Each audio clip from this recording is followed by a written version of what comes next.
Well, thank you again. Thank you all for being with us this day. It is just absolutely a spectacular day here in South Carolina, and several of our folks have reported the same where they are. So we hope you're having a beautiful day wherever you are and whenever you happen to hear this talk.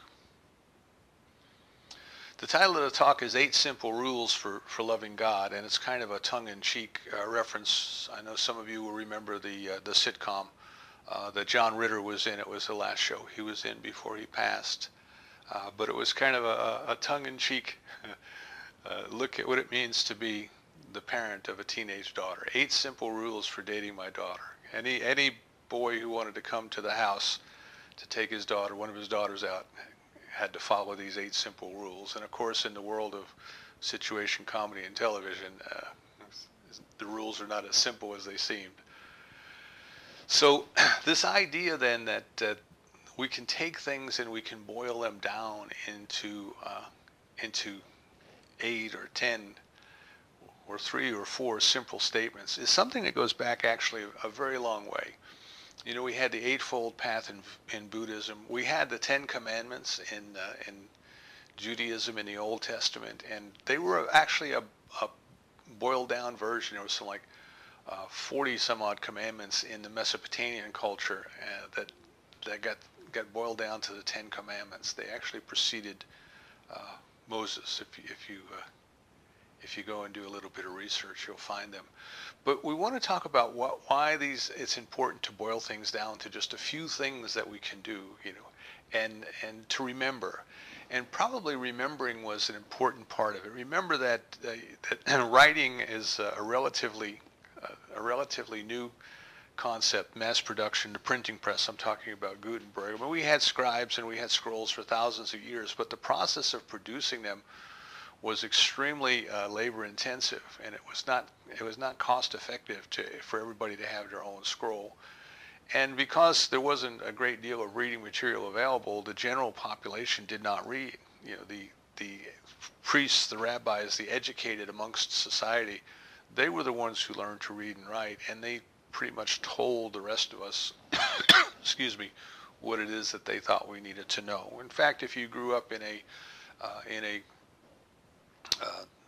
more traditional religion, you may have been told as a child, you know, you don't need to read, you just need to listen and do what we tell you. Just follow our rules, follow our instructions.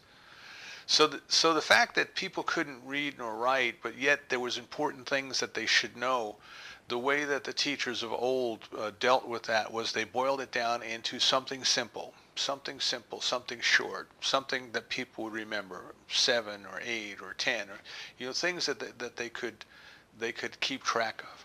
In fact, in the ancient world, I know that many of you are familiar. You've heard people giving a speech, and they would say, well, in the first place, and that's how they would start their speech. And the way that the ancient people, the ancient orators remembered things was they actually associated them with a mental tour of a building like their home. So when they stepped into the lobby of their home mentally, they would somehow take the first idea of their talk and they would associate it with something that they would see in the first place that they entered, a vase or a painting or something, a hat rack or a coat rack or something. But they would create a mental image of that idea hanging somewhere in the lobby of the house. So people had ways of kind of remembering small numbers of things. They could associate them with things that they already knew. So by boiling it down into just a few things, the ancient teachers could give people the essence of what they needed to know so that they could take it with them wherever they went, and they could remember it. And the other thing that the teachers did was they made it snappy. The language that they used was alliteration and poetry and rhyme and things that people could remember. You know, we teach the kids in Sunday school, we would teach them there is no spot where God is not, you know. So as an adult, I can tell you God is the omnipresence of the universe. But to a child, there is no spot where God is not. It's the same thing, but it's taught at a level that is catchy. They'll remember it. You know, we could have little T-shirts made up with that. There is no spot where God is not. So the teachers would do that, and just by way of scholars and study, when the scholars study the ancient texts, the way that they can tell whether or not something has been added into into a piece of scripture is whether or not it follows the alliteration and the language, kind of the rhyme of the language, as it would have been spoken by the native speaker. And this is where they can see, like in the New Testament, there's things that are in the New Testament that just suddenly, if you try to take them back to the original language, they just suddenly change. It's like suddenly you're going from poetry to scientific literature. It just suddenly changes because it was added hundreds of years later by people who didn't understand. They didn't understand what was going on. The teachers were teaching very, very succinctly, very, very important truths, and they were teaching them in a manner that folks could understand. Another thing that was kind of traditional in the culture is the first thing that they taught was the most important. Right? So that way, if you remember the first thing, you would get the most important right up front. In the Ten Commandments, for example, the first two commandments have to do with our concept of God. I'm the Lord thy God, have no other gods before me, and don't take the name of the Lord thy God in vain. That's the way we learned them as children. That's the way they're printed. But they're the most important ones because it is our concept of God that sets the tone for the rest of our life. So we may not understand, in these days we look at that. I remember as a child learning that in catechism class and saying, well, take a strange God. What kind of and we're taught, well, in the olden days people worshiped golden calves and they had all of these idols and things like that, and that's what that refers to. And then of course when we get into metaphysics, it takes even a deeper meaning. What is the most important thing in your life? What is it that you attribute all of the power to? And that's in essence your God. If you believe in God, but you believe that your boss holds ultimate power over you to hire you, to fire you, to give you a raise and those kind of things, then really what you're doing is you're believing in your boss. It's what is it that you truly believe has power over you? What is it that you truly believe affects your life? Is it the divine or is it the circumstances of your life? So the teachers tended to give things out, most important things first. They would give out the important, and just remember that word important. The important things were given first. The most important things were given first. They were prioritized. Now we in our culture, at least my experience in our culture, we have trouble with the word priority. In corporate America, we would try to do things, and of course you couldn't do everything at once. Everything that you wanted to do could not be accomplished the same day, the first hour, the first day of the first fiscal year. So you had to figure out what you were going to do first. What was the first priority? And people would tend to bristle at that because if they felt that their pet project was not the first, if they were told it was not a priority, they took it to mean, well, it's not important. And it didn't mean that at all. It meant it's important, but it's not the one that we need to be doing right now. We need to be doing something else right now. Let me talk a little bit about the difference between urgent and important, because it is a killer. It really is a killer in our culture. It just Stephen Covey, if you read 7 Habits of Highly Effective People, he laid it out, and I love the way that people who write for pop psychology and self-help and management practices can always break things down into that little grid with 4 boxes, and it's like everything can be stated in 4 boxes, and then there's the stuff that can't. They just kind of arbitrarily decide how these things fit. But nevertheless, Covey was talking about habits. And remember, habits, not just do it once, but a habit. The habits of effective people. And he was talking about how there are things that are urgent but are not important, and there are things that are important but are not urgent. Then there are things that are both urgent and important, and there are things that are neither urgent nor important. And he asks, in his book, he asked people to examine their lives. And of course, we were taking this in while we were in business. and to examine our corporations, to examine the departments that we were responsible for managing, and ask ourselves, where are we spending our time? Are we doing the things that are important, whether they're urgent or not? Are we doing the things that are urgent, whether they're important or not? Are we doing the things that are both urgent and important? Excuse me. Or are we spending time on things that are neither urgent nor important, but perhaps fun? Perhaps we'll do them anyway. And what we would find when we would go through an organization is that invariably at the level of maturity our organization was functioning, our departments were spending most of their time on things that were urgent but not important. So it was urgency that was getting attention, but not importance. And they would do important things only when the important things became urgent. In other words, I'll give you an example of that. Important things might be your training schedule for the year or your yearly evaluation for yourself and for your employees. Now, you would know all year long, you would know that you had to do this. In fact, beginning of the year, we'd make up little folders for each employee, and then during the year, we would drop in any letters of commendation that we received from their customers. We would drop them in there. If projects they were working on were going exceedingly well, we might drop a project report in their folder. And the idea was going to be that at the end of the year or whenever we were going to sit down and do the review, we had all the information we needed. And what would happen is all the managers would make up their little folders and they would put them in a little hanging file in their bottom right desk drawer where the important stuff went, and didn't touch them again for the rest of the year.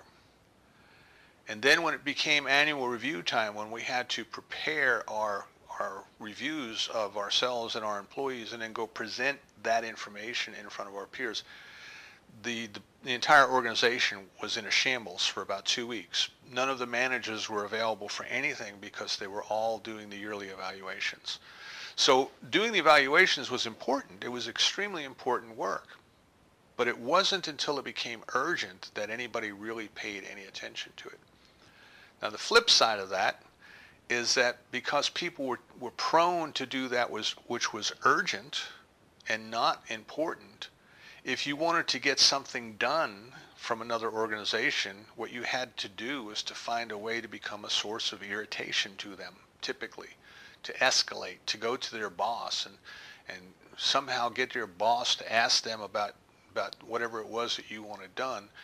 And then when the managers felt that the boss was interested, it became urgent and they would start doing things. And it was, again, I'm talking business, but I'm going to bring it back to our spiritual growth.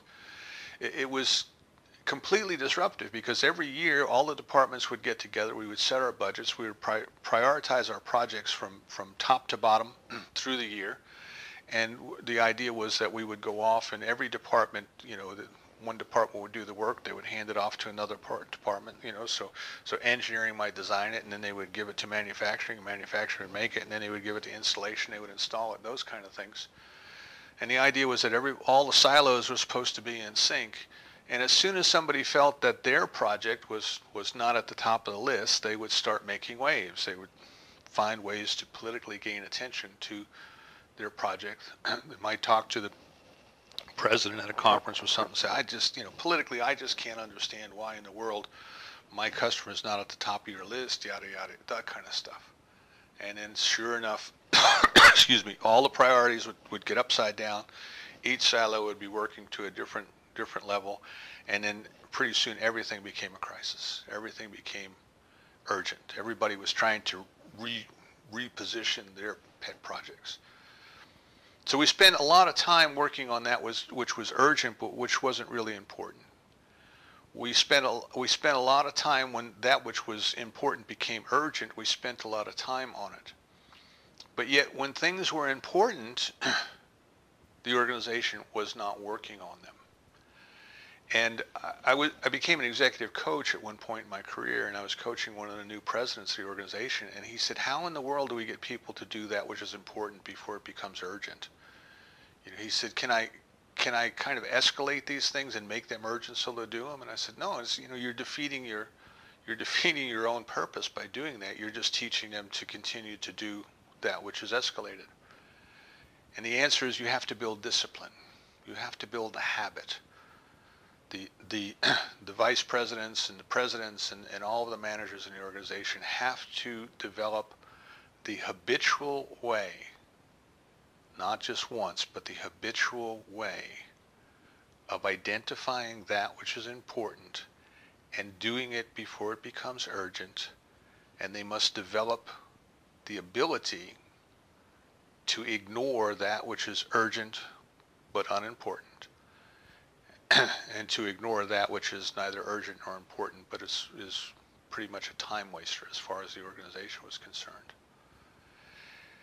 So I want you to keep that in mind when we come to how do we transpose that over to our spiritual life. What does this mean? So we have these things in our life that I'm telling you are 8 simple rules for loving God. And there's 2 things we need to bring out about that. And the first one is the word rule. Now the word rule, when we use that word rule or we use that word commandment, those sorts of things, a lot of times people will bristle at that. It'll just kind of get their resistance to come right up. I don't want to follow rules. I had enough of that when I was in the traditional churches and raised and in Sunday school and all those things, and I don't want to follow rules. And it's interesting because it just simply reveals something to you about where you are if that's the case. There's nothing wrong with that, but we need to go back in and say, well, why? Why is that word rule? Why does that give me why does that give me some concern here? So you don't have to call them rules. You don't have to call them rules. You might call them 8 important things. 8 important things that you need to know about loving God. But I want you to think of it this way. Is gravity a rule? Now, you may not like following rules, but is gravity a rule? Well, I don't know if gravity is a rule or not. It's not something you need to do, but it's a law. It's always working. But do you need to cooperate with gravity in the way that gravity works? Do you need to do that? And the answer to that is yes, you do. You don't have any choice. You have to cooperate with gravity the way that gravity works. Unless you are willing to experience the unintended consequences that go with not cooperating with gravity the way that gravity works. So if you're walking along the edge of the Grand Canyon and you want to just jump off into space, you can do that. You can do that. You have the free will and you have the ability to choose and to decide, and you can do that. But gravity, because it is consistent in the way that it works, is going to hurl you down to the ground and you are going to suffer the consequences. So gravity may not be a rule in the sense that it's something that you're told you have to obey, but in fact it is something that you have to be aware of how it works, and you have to work with it the way it works if you are to have the type of consequences that you wish to have, for example, the positive consequences. So if you want to have free-flowing water in your home, and you have a beautiful, clear creek running nearby, well, you can build your house a little downhill, and you can put a water intake further upstream, and you can let gravity push the water through the pipe and into your home.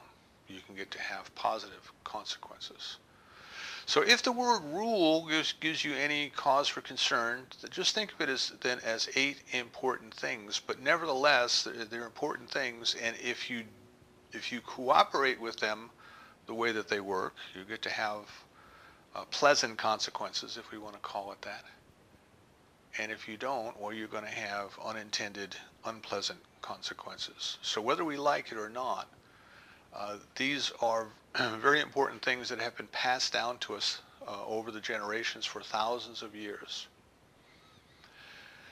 Now I said there are 8 important things to know, or 8 rules about loving God. And I want you to consider if loving God is not the most important thing in your entire life. And by love, I mean the experience of unity. Not kind of a romantic, I love you, not kind of a child to a parent, I love you, but the actual experience of oneness, the actual experience of kinship, the actual experience of belonging. The statement in the New Testament is, you and I are one, and I and the Father are one. We are one. And when we can feel that oneness, that experience of feeling the oneness is the kind of love that I'm talking about. So we go back to asking the question, well, why are we here? And as I told you the other week, I got the answer in the Baltimore Catechism when I was a child, and I went online and looked it up this morning to make sure I still remembered it properly. And I have, after all of these years, I have remembered it properly. And the answer that the Catechism gives is, we are here to know God, to love God, to serve God here, and to be happy with God in heaven. Now, of course, as a child, the idea of heaven was someplace far, far away, and someplace you got to experience after you left your physical body.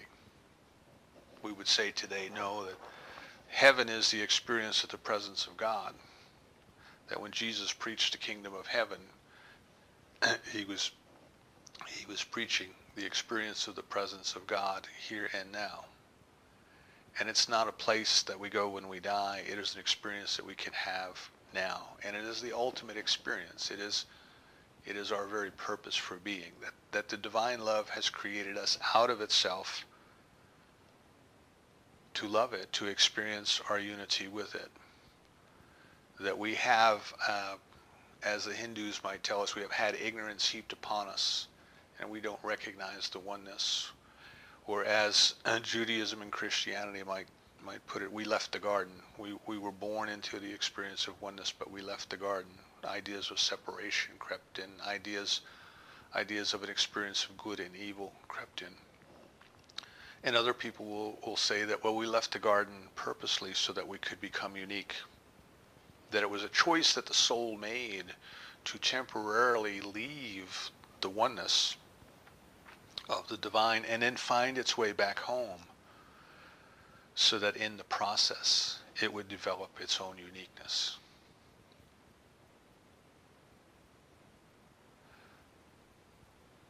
So learning to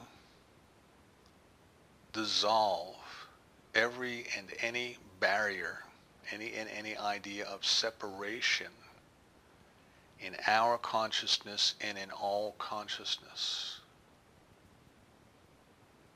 That is kind of what I'm calling the growth of our soul. Now, mind you, our soul cannot grow any more than it already is, because our soul is the very individualized expression of God as us. But we can grow in that realization of our unity with the divine. We can grow in the experience of actually recognizing, feeling, and experiencing the presence of God. Now, that's not urgent. That's not urgent to us. Lots of other things we can be doing with our time. Lots of TV programs to watch, lots of places to go, lots of people to talk to, all kinds of things that we can be spending our time on. But I would be willing to bet that the most important is loving God. So as Covey told us, in business, we have to develop the habit. We have to develop the habitual way. We have to become the kind of people who do those things ordinarily, regularly. We don't want to be the type of people who force ourselves to do the important things. We want to be the type of people who just naturally do the important things, because we're those kind of people. And these 8 rules that we're going to talk about now are statements of important things for us to do to help us to become the kind of people who love God habitually, who love God all of the time, not just for 20 minutes in the morning, in the evening, or for an hour or so on a Sunday morning, but all of the time. mindfulness. We keep our mind stayed on thee. And remember what we're talking about here is, I believe it was Augustine who said, I ask nothing of thee, not even thy love. I only want thee. What we want is the experience of the oneness. And that experience of the oneness is what we interpret as love. We only want thee. So you may be wondering where I got these 8 rules, and you probably recognize them as the Beatitudes from the New Testament. Jesus gathered the people up on the hillside. This is the Sermon on the Mount. The people sat at his feet. Remember, an Upanishad is a teaching received at the feet of the master. You can consider these then to be Christian Upanishads. And it's important for us to consider that the Sermon on the Mount never happened. It never happened this way. In other Gospels, it's a sermon by the side of the lake as opposed to the mount.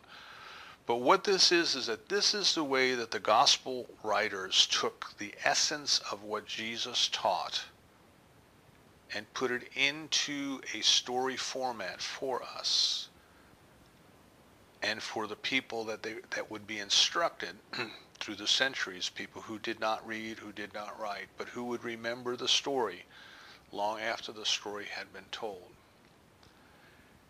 And I ask you to consider that this is the teaching of Jesus, not the teaching about Jesus. This is Jesus teaching about the kingdom being the experience of the presence of God here and now.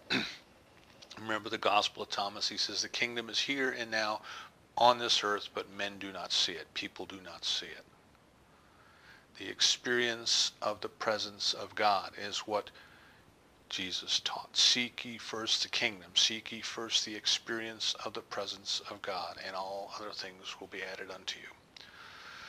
So the Beatitudes, sometimes referred to as the blessings, start out, and it says, blessed are the poor in spirit, for theirs is the kingdom of heaven. Remember, the kingdom of heaven is the experience of the presence of God. Why is that first? That is first because it is most important.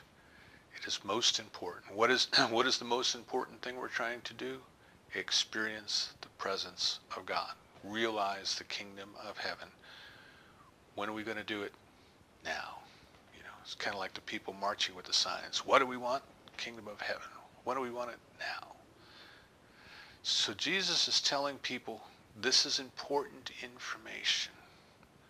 That the people who are going to experience the kingdom of heaven, the people who are going to have the kingdom of heaven, are people who are poor in spirit.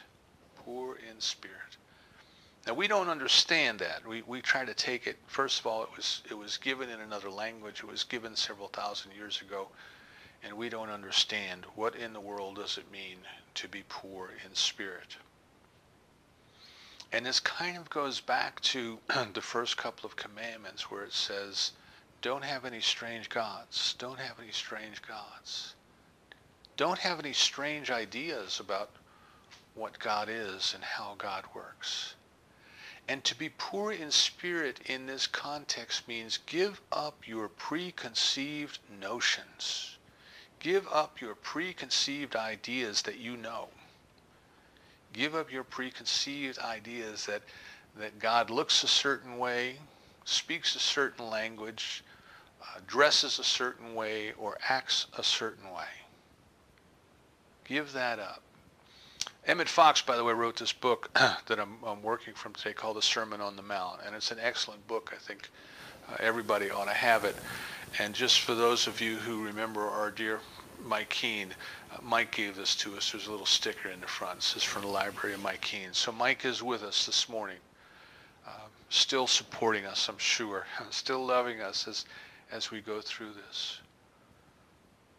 Blessed are the poor in spirit. So what Emmett Fox tells us is that when Jesus came along, people didn't recognize at the time that he was the Christ because they had preconceived notions about what the Savior, the Christ, was going to be. Is it going to be a material king who is going to lead armies and overthrow the enemies? Was it going to be someone who punished the people that those people didn't like? You know, God is going to come and smite our enemies. Is that what we're looking for? What is it that we are looking for? How do we expect to find God? And what we're being told is, be poor in spirit. Be willing to admit that everything that you ever thought about what God is or how God works or how you're going to have this experience of God, be willing to admit that all of that may be wrong. All of that may be wrong. But that there is a knower within you. There is omniscience right where you are. The omniscience is omnipresence. It is right where you are, and it is leading you, and it is guiding you, and it is guarding you. And it has created you to discover it. It is revealing itself to you. And be willing to let go. Be willing to let go of every and any idea of how it has to happen, how it is going to happen.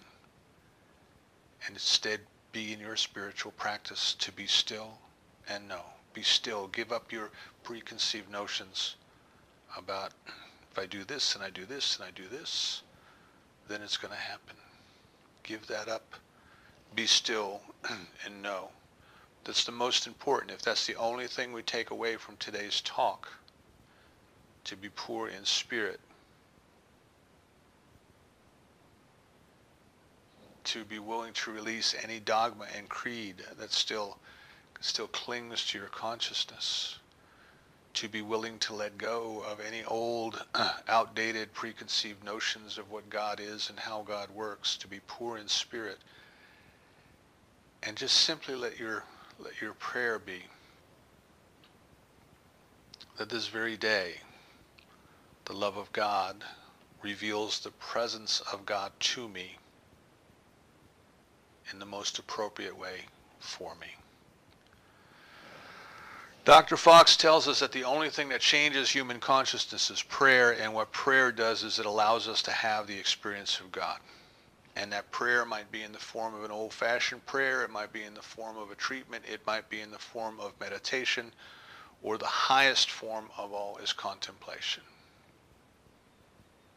Can we just simply sit and be and let God be God as us? That's the most important one.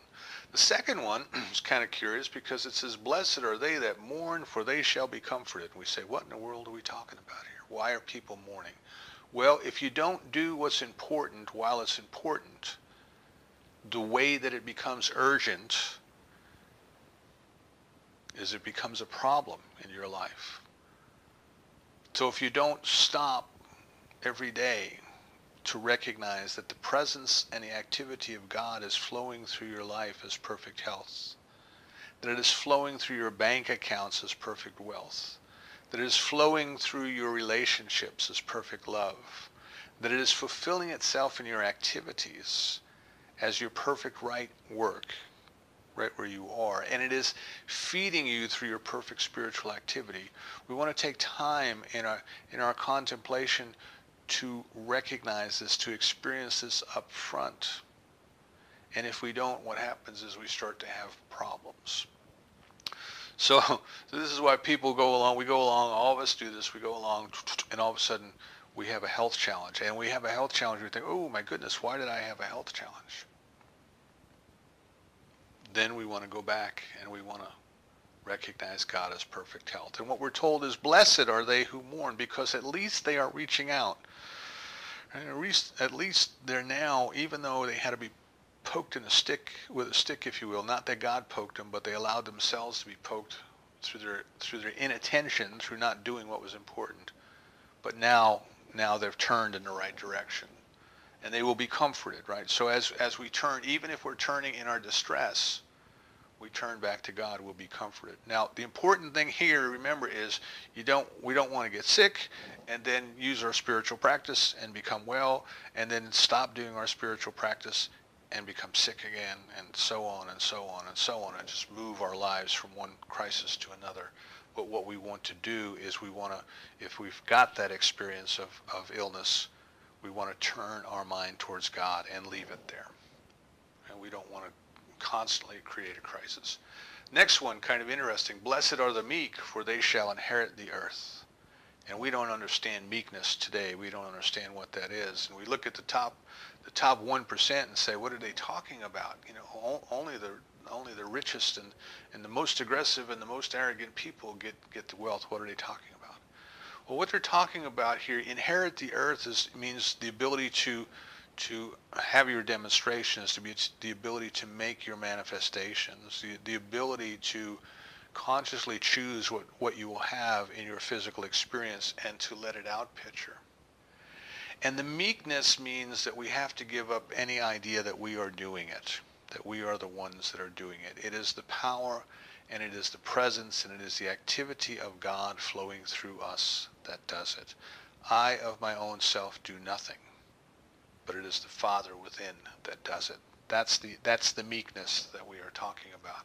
And it also means that we have to be willing to let go of how the demonstration takes place. And it's going to unfold on Tuesday, this is going to happen. On Wednesday, this is going to happen. On Thursday, that's going to happen. And then if it doesn't happen, we say, "What? I don't understand what's wrong. It's not working." We have to be meek. We have to let go. The best way that I can explain it is if the love of God is trying to push itself through each and every one of us, which it is, then whatever it is that we wish to experience in our life is some aspect of God. And if we align ourselves with the aspect of God that is trying, that we are consciously becoming aware we would like to experience more of in our lives, then let it find the way to do that. Let the law figure out how to do it. We don't have to tell the law how to do it. The most important rule was about being poor in spirit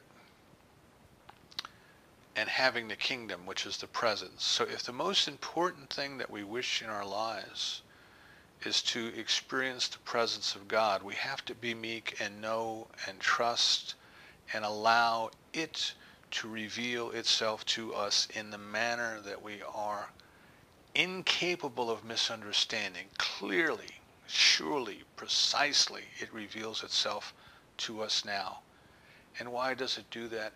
It created us, and it's been waiting in quiet repose for us to reach that moment where we would call to it to reveal itself to us. So we must be meek. Blessed are they which do hunger and thirst after righteousness, for they will be filled. Do you hunger and thirst for righteousness? Do you hunger and thirst for the activity and the presence of God in your life? Do you want God as much as you would want a pond if your hair was on fire? Or is it something that we do once in the morning and once in the evening? It is something that we do if we're experiencing a pain, or if we're experiencing a restriction in our finances, or if we're experiencing a problem in our love life, or we're not unhappy at work. Is that the time that we turn towards God? Turn towards the activity of God? Or do we hunger and thirst? Is it habitual for us? Is it every minute of every day? Are we watching our thoughts every minute of every day? Are we contemplating as much as we can every minute and every day the perfection of God in us, as us, around us, and through us? Blessed are the peacemakers, for they shall be called the children of God. And what that means is we have to find the peace within here, within us. Make peace with ourselves. Stop judging ourselves. Stop judging others. Stop complaining about ourselves. Stop complaining about others. Stop being caught up in the drama, as I talked last week, and allow ourselves to see only the presence of God. Take your time to be still, to be serene. Blessed are the pure in heart, for they shall see God. Pure in heart. Keep your mind only on God. God is all that there is. God is all that there is. I refuse to believe in anything but God. God is all that there is. Blessed are the merciful, for they shall see mercy. And again, this gets down to don't condemn anyone. Don't criticize anyone. Don't complain about anyone. Be merciful. Treat them with love and treat them with respect. I was working years ago in establishing setting up a prison ministry, and I had an opportunity at that time to make contact with a man. His name is Bo Lozoff. Some people up in Raleigh may know him. He's written a book, We're All Doing Time. And Bo is a Buddhist monk. There's a picture of Bo and his wife and the Dalai Lama. Well, I don't know if he's a monk, but he's a Buddhist practitioner. He wears the saffron robes. And he would go to the prisons and he would say to the men in the prisons, the men and women in the prisons, he would say, you're going to be here for a while. They're going to feed you 3 times a day. They're going to give you a place to take a shower. They're going to give you a place to sleep. Why not use that time for the growth of your soul? He called it the Prison Ashram Project. And when I was talking to Bo about setting up a prison ministry, he said, listen, Jim, he says, I got to tell you, and I'm going to be upfront, I don't know you and I don't know what your intentions are. He says, but lots and lots of people contact me, and their sole purpose is to get into prison and to preach to these people as a captive audience, to go in there and sell these convicts their particular idea of God and to save souls for their denomination. He says, is that what you want to do? And I said, no, that's not at all what we want to do. He says, okay, good. He says, let me tell you. He says, people in prison are human beings just like everybody else. And they have human needs just like anybody else, to be treated as a human being. He said, can you sing? Can you organize a rock and roll show? Can you go into a prison and put on a show for the folks just because you love them, just because they're human? Do you recognize that many of these people in prison are hundreds of miles away from their families, and their families don't have the money to get on a bus even to go down and visit them? Could you organize a carpool? Can you try to find a way to get families that haven't seen their loved one for years, to get them down to the prison, to maybe get them a hotel room so they can stay overnight and visit? He said, simple things. He said, just treat them like people. And what he was telling us is be merciful, right? Be merciful. Don't condemn, don't judge, don't try to punish, don't do all these things, but just recognize that we are all in this together. We're all doing time. We're all going through life together. Can we love one another along the way? And I want to bring us to the last part, which is one that has been a source, I think, of great turmoil in this world and great confusion. And it has to do with, blessed are they who are persecuted for righteousness' sake, for theirs is the kingdom of heaven. Blessed are ye when men shall revile you and persecute you and say all manner of evil against you falsely for my sake. Rejoice and be exceedingly glad, for great is your reward in heaven. For so persecuted they the prophets which were before you. And that, I think, has caused so much trouble, the literal interpretation of that. You can see it today in the news. People will do something outrageous, and when they're called out on it, they say, you're persecuting me. You're persecuting me because of my faith. Excuse me. When Lori and I first moved to North Carolina in the 70s, there were televangelists down here in Charlotte who had a huge, at the time, a huge ministry. They'd be, probably called mega church now, and they were constantly on television asking for money. Oh, if we don't get $600,000 by midnight, we're going to have to foreclose on everything. We're going to forfeit everything. And they were constantly having this drama of raising money. And while they were doing that, the media started to investigate, and the media started to publicize the extravagant, what the media considered to be extravagant expenses that these people were making at the same time that they were on television telling everybody that if they didn't get all this money in by midnight, the world was going to come to an end. They were buying very luxurious homes. They were buying houseboats to cruise around the lake. They were paying for these vacations in very expensive venues and those kind of things. And when the media called them out, what the people did was they went back on their show. They went back and they preached to the people who were already watching them, and they said, look at this. You see, the media is persecuting us, and they're persecuting us because of our faith.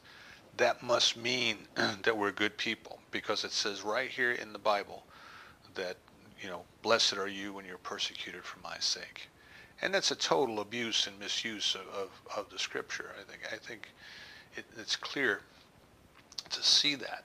But we have to say then to ourselves, well, what does it mean? What does it mean?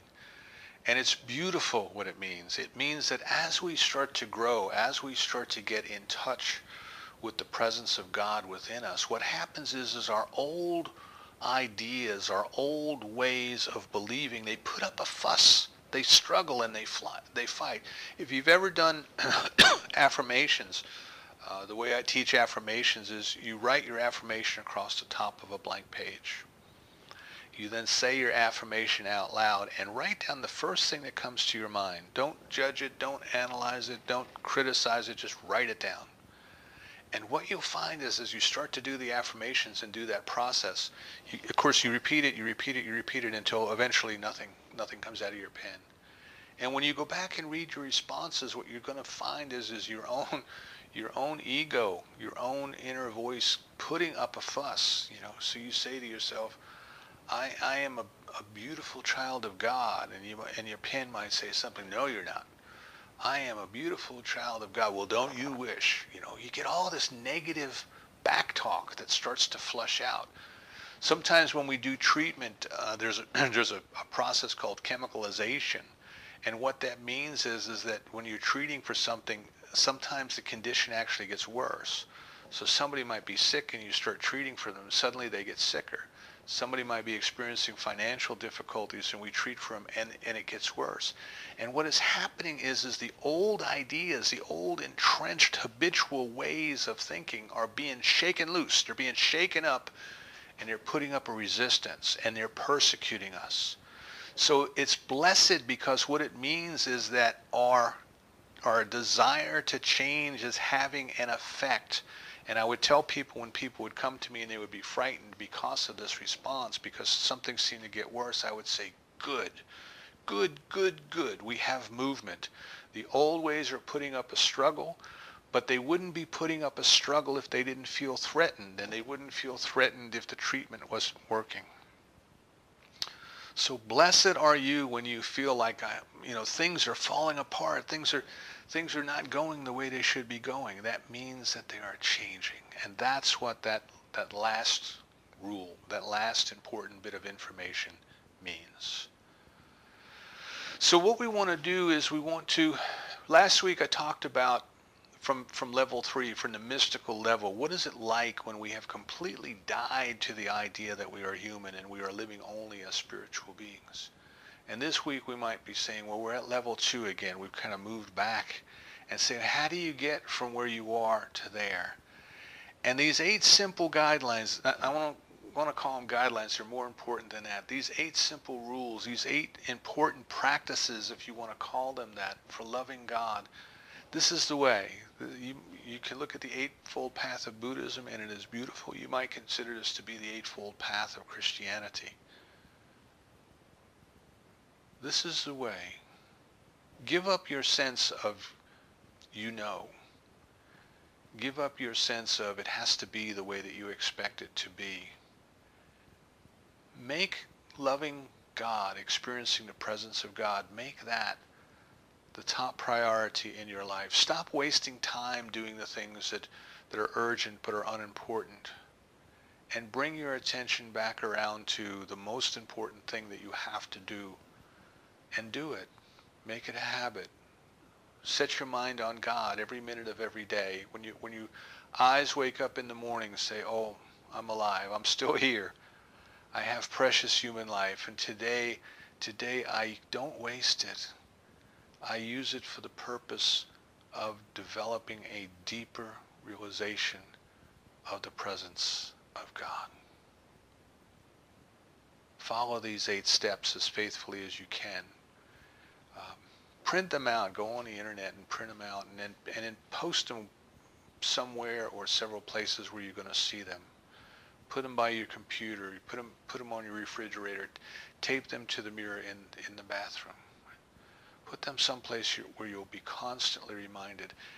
And evaluate yourself often. Check yourself. How well am I doing? But don't be critical. Don't judge. Don't condemn. Don't complain. Say, oh my God, I've slipped up again. No, no, no, no, no. Gently. Discipline means coming back gently. Like the shepherd gently brought the sheep back into the flock. Gently. In meditation, we gently bring our thoughts back to what it is we were meditating upon. Gently. But bring yourself gently back to the most important thing that you will ever do. Prioritize your mental activity. Observe your mental activity. When necessary, change your mental activity. And make it easy. Make it easy to remember. Don't get bogged down in thinking I have to read thousands of pages of theology in order to do this. You do not. Just take a few simple things, but do what's important. Do what's important. Everything else is a distraction. So I invite you this week to make this a practice this week. Take those 8 Beatitudes. Go back over them. If necessary, this talk is going to be on YouTube, and it'll be up on YouTube by the end of the day. If you want to download it and put it on your MP3 player, you can do that. Listen to it over and over again if necessary. Read the Beatitudes over and over again if necessary. Get a copy of Emmett Fox's Sermon on the Mount if necessary. But remind yourself what the most important thing in your life is, and then ask yourself what you're prepared to do about it. Are you ready to put first things first? Are you ready to let go of the things that really don't matter in your life? Are you ready to deepen your experience every minute of every day with the love and the presence of God? And remember that the love and the presence of God is ready, willing, and able to deepen its experience of you.